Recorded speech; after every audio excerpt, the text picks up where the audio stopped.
For supplies, you will need a vamp, 3 set pressure tubing, a pressure bag, and a 500cc NS. Open your pressure tubing package. Inject out the air in the arterial line syringe. Spike tubing into NS. To burp the bag, remove the spike and squeeze air out as shown. Spike NS once all air is removed from the bag. Place NS into a pressure bag and inflate to 300 mm mercury. Green will show once you reach that pressure. Put your pressure tubing onto the transducer to organize prior to priming.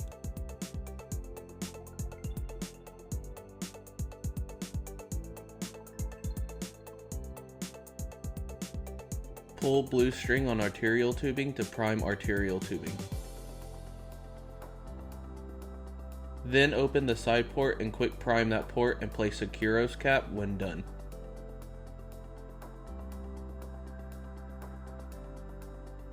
You will then push the air out of the vamp and connect to the arterial tubing. Once connected, prime the rest of the tubing. Place out of the way and then grab CVP tubing. Pull blue string on CVP tubing and prime completely.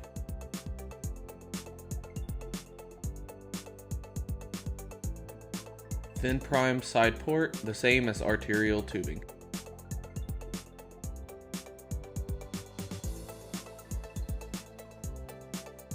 Set aside and grab your PA tubing.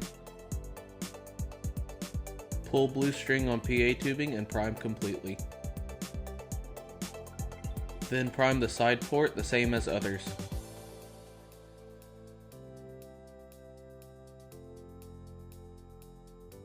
Set aside and now you are ready to connect to the patient.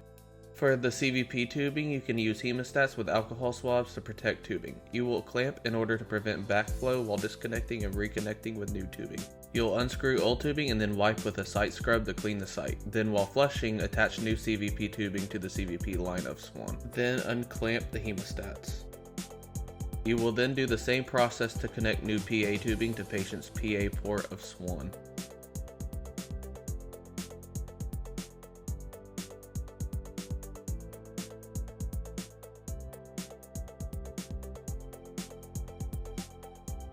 Then unclamp hemostats. To attach new arterial tubing, move the stopcock towards the patient and then unscrew old tubing off. Then clean the site with the site scrub and then attach new tubing under constant flush.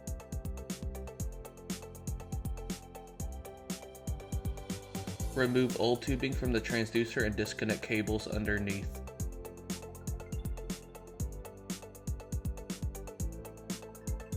Then place new tubing onto transducer.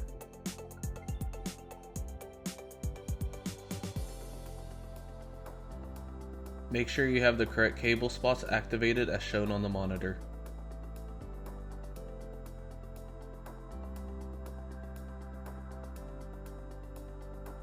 Connect correct cables to new pressure tubing. To zero tubing, turn each stopcock upwards and then remove caps on each tubing. You can prime each with a slight tug of each blue string. On the monitor, hit 0 all and wait for the 2 sounds from the monitor. You will then see zeros for A-line, CVP, and PA. Turn all stopcocks back towards the right and place red Kuros caps on each tubing. You should then have accurate numbers.